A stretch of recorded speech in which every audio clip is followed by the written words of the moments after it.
ఆత్మీయులు, అధినాయక ప్రతినిధులు కొత్త ఢిల్లీ వారికి ఆశీర్వాదపూర్వకంగా తెలియజేయండి ఏమనగా, తమరిక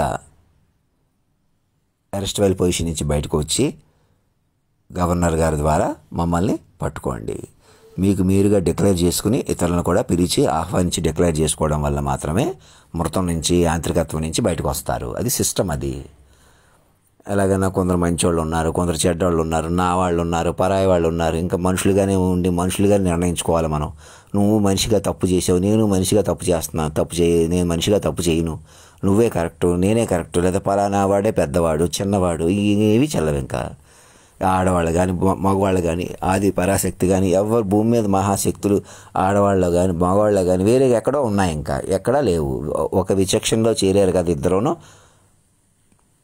నా మాటలో ఉన్నారు కదా వాళ్ళే అన్నమాట. నేను ఇక్కడే ఉండిపోయాను.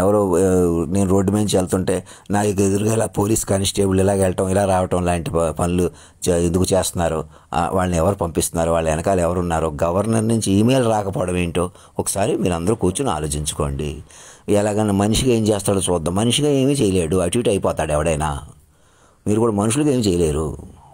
మనసు పట్టుకోవాలి. ఈ క్షణం నేను మనసుతో ఏమంటున్నా చూసుకోవాలి, మాట వ్యవహారం చూసుకోవాలి, ఆలోచన పట్టుకోవాలి. ఎలా రొటీన్గా హాస్టల్ ఫీజు మట్టుకే అడుగుతున్నారు, అదే నాకు ఈమెయిల్ వచ్చేలా చేయాలి. అదే మనుషులు ఎప్పటి నుంచో ఆ పని చేయట్లేదు.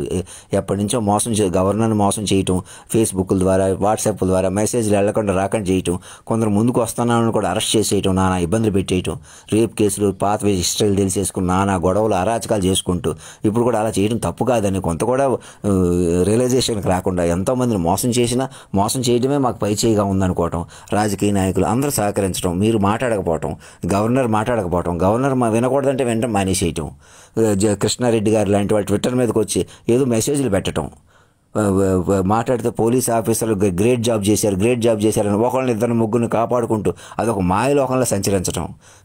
కృష్ణారెడ్డి ఏదో పిహెచ్డీ చేశాడు, ఇంటర్వెన్షన్ చేసి నేను పిహెచ్డీ వచ్చేసింది, నాకు డాక్టరేట్ వచ్చేసింది, అసలు భౌతిక జీవితాలే చల్లదంటుంటే భౌతిక పిహెచ్డీ హైలైట్ చేసుకుంటున్నారు. భౌతిక కదలికలే అల్పం అని తెలుసుకోలేకపోతున్నారు. సాక్షులు పట్టుకుని నన్ను పట్టుకుని కొత్త జీవితం ప్రారంభించాలి. చెప్పుకోవడం వినటంలో లోకాన్ని చూడాలి. ఒకడికి సాయం చేసాం, 10 మందికి సాయం చేసాం, 100 మందికి సాయం చేసాం, 1,00,000 మందికి సాయం ఏం చేసినా ఒకటే. భౌతికంగా చెల్లదు. లోకం చచ్చిపోయింది. చచ్చిపోయిన లోకాన్ని చచ్చిపోయిన శవాల్లాగా లాక్కుంటూ వెళ్ళిపోతున్నారు. మనుషుల కొద్దీ డీల్ చేస్తున్నారు. మనుషులు నువ్వు మనిషివే, నేను మనిషి అంటే అలాగే ఉంటాయి. మనుషుల కొద్దీ నేను ఒకళ్ళ పేర్లు చెప్తున్నాను, కొందరు పేర్లు చెప్తున్నాను. అప్పటి నుంచి 100 మెసేజ్లు, ఇంతకుముందు ఒక 500 మెసేజ్లు కూడా ఇలాగే చెబుతుంటే వింటలేదు మీరు. మరి నేను ఇక్కడే ఉన్నానంటే రహస్య పరికరాలతో భయపెడుతున్నారు, ఏదో ఒకటి చేస్తున్నారు. ఎక్కడికో వెళ్ళు, నువ్వేదో చేయాలా, ఎవరికి వెళ్ళకూడదు, నేనే కాదు ఎవరినో భయపెట్టడం, ఏదో ఒకటి చేయడం మానేసేయాలా. భౌతిక ప్రపంచం లేదు ఇంకా. మీకు ఆలోచన ప్రపంచం పట్టుకోవాలి. ఇంకా సినిమాల కొద్దీ, మీడియాల కొద్దీ, హడావుడి కొద్దీ ఎవడో చెడు చేస్తుంటే ఆడి దగ్గరికి వెళ్ళటం లేదు. ఆయన బతిమాలుకుంటే ఆడు ఆపుతాడు. అలా ఉందంటే చూసుకోండి. భౌతికంగా ఏదో చేసేటువంటి ఎలా ఉందో ఆలోచించుకోండి. ఇళ్లలోని ఎక్విప్మెంట్లు పెట్టుకుని అనేక ఊళ్ళల్లో, అనేక సిటీల్లో ఒకరితో ఇద్దరు తాగుతుంది. అది ఒకరిద్దరు పట్టుకోగలరా? నన్ను కూడా మనిషిగా వదిలేస్తే నన్ను మనిషిగా ఏదైనా చేసేయచ్చు అని ఎందుకు ఆలోచిస్తున్నారు? ఆలోచించుకోండి. మనుషులకి ఇంకేం చేయడానికి లేదు. నన్ను కూడా మనిషిగా చూడకూడదు. నేను మనిషినే కదా, ఏదో తిండి తింటే సరిపోద్ది అన్నట్టు నన్ను కూడా అలాంటి సిచ్యువేషన్ నుంచి నేను గవ్వుకుని బోర్లో పడుకుంటున్నా కాసేపు అలాంటి సిచ్యువేషన్స్ పట్టుకోవాలి. నాలోనే మెరిసిన కాలాతీతమైన మహారాజు మహారాణి కానీ పట్టుకోవాలి. ఈ క్షణం ప్రత్యేక బస్సు వేసుకొచ్చి ఎలా పట్టుకుంటారు? బృందంలోకి పట్టుకోవాలి. సాక్షుల సహకారంతో నా ఏలు ముద్రతో నన్ను ఐడెంటిఫై చేయాలి. గబుకు నువ్వేనా నాతో మాట్లాడకూడదు. ఇతనేనండి మాకు కాలాతీతాన్ని ఆల్చేతి చెప్పించుకుని నా ఏలు ముద్ర అందులో పెట్టుకుని, ఇతనేనండి మాకు తెలిసిన Anjaneya Ravishankar son of PGK Saibaba మా దగ్గర ఏయోగా పనిచేసి మాకు ఇలా చెప్పడం నిజమేనండి అని చెప్పించుకోవాలి. వాళ్ళ చేత ఏమేమి చెప్పాడు చెప్పండి అని చెప్పించుకోవాలి. చెప్పుకోవాలి. అప్పుడే మీ మృతం నుంచి బయటకు వస్తారు.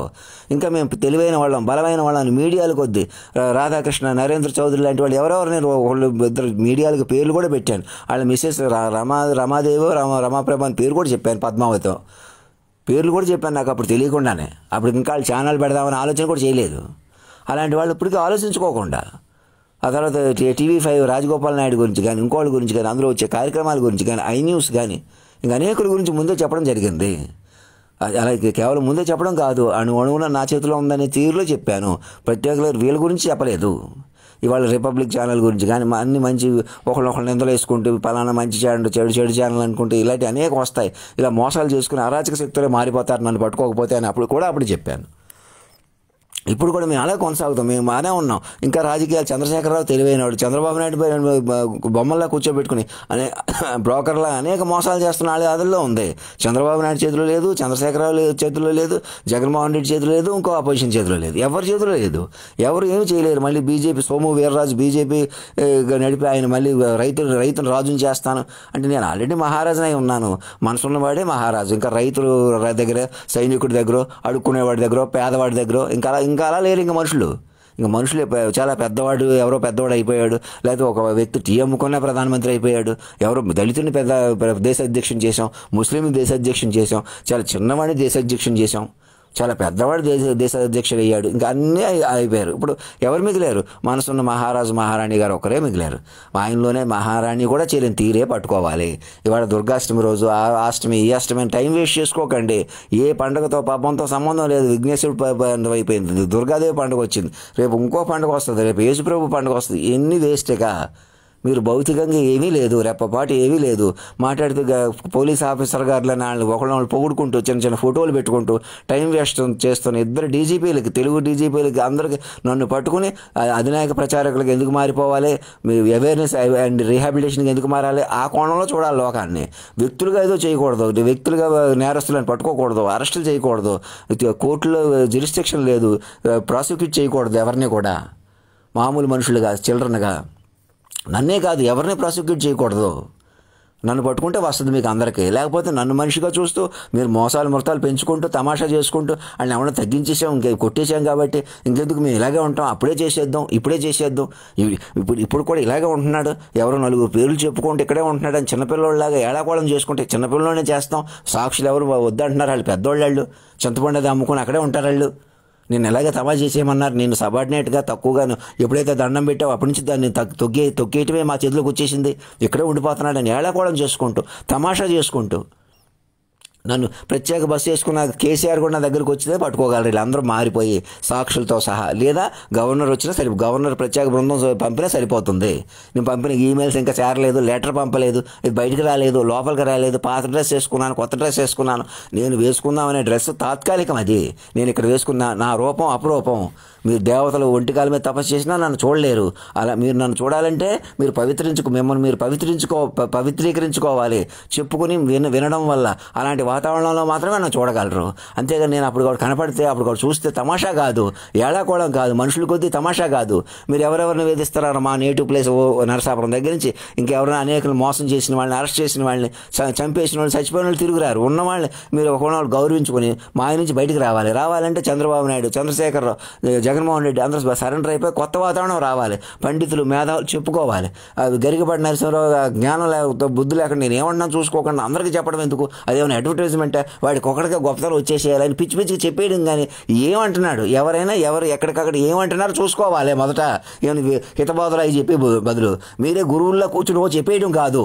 ఎవరు అలా చెప్పకూడదు. గరికపాటి నరసింహరావు కానీ ఇంకొకళ్ళు కానీ ముందు ఏదో ఒకటి చెప్పడం మానేసేయండి. నేనేమంటున్నాను, నన్ను వాక్ రూపంలో పట్టుకుపోతే మీరు మృతంలో ఉన్నారో, మీరు మరణించి ఉన్నారు ఆల్రెడీ. మీరు పండితులైన మహా వేదాలు శాస్త్రాలు చదివేసిన మీకు దివ్యశక్తులు ఉన్నా కూడా, సరస్వతి కురతాళం పీఠాధిపతి కూడా, మీకు భైరవ స్వామి ఉంది, ఇంకొక స్వామి ఉన్నారు, అలాగలాగా. తర్వాత ఎవరో సిద్ధ వైద్యం చేస్తానంటున్నారు. సిద్ధ వైద్యం గురించి చెప్పడం తక్కువను, ఒకళ్ళొకళ్ళు పొగుడుకోవడం ఎక్కువ, మనుషులుగా ఫీల్ అయిపోవడం ఎక్కువ. మీ వల్ల చాలా గ్రేట్ జరిగిపోతుంది ఇలాగని. అలాంటి మీరు హైలైట్లో పడిపోయి ఉన్నారు. సిద్ధ వైద్యం నిజంగా సిద్ధ వైద్యం గొప్పదని నేను నమ్ముతాను. అది వాళ్ళు అలా హైలైట్ చేసుకోరు. వాళ్ళ గురించి ఒక చోట చేరి వాళ్ళకి తెలిసిన వాళ్ళ ద్వారా అలా తెలుసుకుంటారు. నన్ను కూడా అలాగే నేను ఏం చెప్పానో నన్ను తెలిసిన వాళ్ళ ద్వారా పట్టుకోవాలి. నేరుగా మీరే హైలైట్ చేసుకోవటం, ఇది ప్రచారం చేయలేదు ఇది ఎవరికి తెలియదు, మీరు చాలా గొప్పవాళ్ళు, మా వల్ల ప్రయోజనం పొందిన వాళ్ళు కూడా మాకు సాయం చేస్తున్నారు అని మీరు చెప్పుకోవడం ఎందుకు? అంత సాయం చేసేవాళ్ళు అంత బిజీగా ఉంటే అలా మీడియాలకి చెప్తారా మా దగ్గర సిద్ధ వైద్యం ఉందని? ఆలోచించుకోండి. మీరు హైలైట్ మానుకోండి. అందరూ హైలైట్ ప్రపంచంలో ఉండి ఇరుక్కుపోతున్నారు. ఇది ఎవరికి తెలియదు అని ఎవరికి తెలియకపోవటం ఏంటి? వైద్యం పొందిన వాళ్ళు ఇంకో 10 చెప్పరా వైద్యం పొందరా అంత మహేష్ బాబే హైలైట్ పర్సనే మీ దగ్గర వైద్యం పొందినప్పుడు అనేకులు పాపులారిటీ ఎంతసేపు వస్తుంది నిజంగా మీరు అంతలా చేస్తుంటే? అది ఎవరికి పెడితే వాళ్ళకి నేర్పేయలేము, అది ఇది అంటున్నారు. సరే ఏం చేసినా మీరు హైలైట్ చేయక్కర్లేదు. మీకు ఎవరి ద్వారా మీకు వైద్యం నయం చేశారో వాళ్ళు ప్రచారం అయితే చాలు. అలాగే నా విషయంలో కూడా నన్ను కూడా నేను సూటుగా ఏదో చెప్తున్నాను, నేరుగా ఏం చెప్తున్నాను చూసుకోకుండా, నా వల్ల కాలమే కదిలినట్టు చూసుకోకుండా, దేశ అధ్యక్షుడి నుంచి సామాన్య వ్యక్తి వరకు అరెస్ట్ వైల్ పొజిషన్ నుంచి బయటకు రావాలి. ఆషామాషి వదిలేసేయాలి. ఇంకా మనుషులుగా కొనసాగాలి. మేము ఏదో ఒకటి చేయాలన్నది లేదు. ఇంకా నా మాటలకు ఇంకా తెలివి తక్కువ ఉన్నా, దూకేసినట్టున్నా అవన్నీ మీరు చెప్పుకోవడం వల్ల, ఒక 2000 పేజీలు చెప్పుకోవడం వల్ల నా పర్సనాలిటీ అభివృద్ధి చెందుతుంది. మీరు మాయ నుంచి బయటకు వచ్చేసి మీ వాళ్ళు మా వాళ్ళు అని మానేసేసి ఆలోచన పెంచుకుంటేనే బయటపడగలరు. వ్యక్తుల కొద్దీ ప్రాధాన్యత ఇస్తే ఇలా ఏదో చేసేస్తాం మానేస్తామని ఆలోచన వదిలేసేయాలి. మాట పట్టుకోవాలి. మాట నిలిచిన జగత్తు నిలిచిన అటువంటి సిచ్యువేషన్లో ఉన్నాం మనం. ఇది నా మెసేజ్లు చూడకుండా మీరు చూడక్కర్లేదంటే చూసే దగ్గర మీ దగ్గర సౌర్జన్యం లేదు, మీరు సార్వభౌములు కాదు, మీ దగ్గర పెద్దతనం లేదని తెలుసుకోండి. నేనే సార్వభౌముడిని ఎందుకు ప్రకటించుకున్నాను ఆలోచించుకోండి. కోర్టు నిపుణులు అందరినీ ముందుకు ఆహ్వానించుకోండి. పరిస్థితి మీ చేతిలోకి తీసుకోండి. దేశం జెండా జాతీయగతం ఇది కాదు. నా ప్రకారం పాడుకోకపోతే సర్వం మాటలోకి తీసుకుని నా ప్రకారం ఉందని తెలుసుకోండి.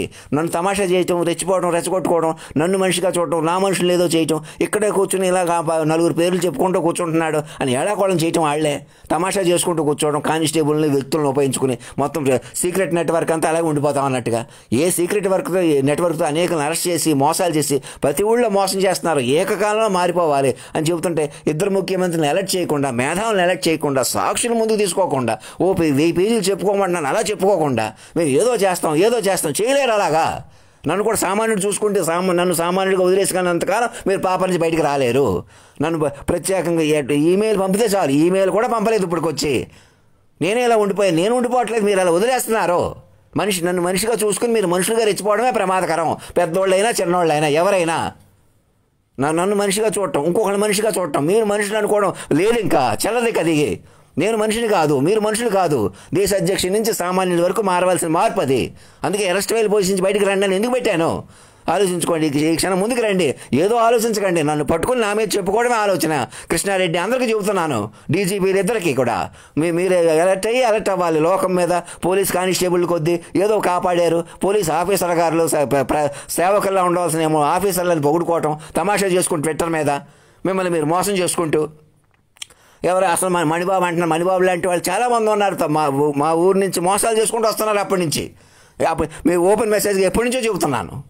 ఇది ఒకరు కూడా కాదు, ఇద్దరు కూడా కాదు. ఇక్కడ గొడవలా చూపించండి, తమాషా చేయండి, పక్క నుంచి చేయండి అని ఏదో చెబుతున్నాడు. మీరు ఎదవలు అయిపోతున్నారు. అందరూ ఎదవల్లా బతుకుతున్నారని తెలుసుకోండి. నన్ను ఎదవలా చూసి కొలిది. ధర్మో రక్షతి రక్షత సత్యమేవ జయితే.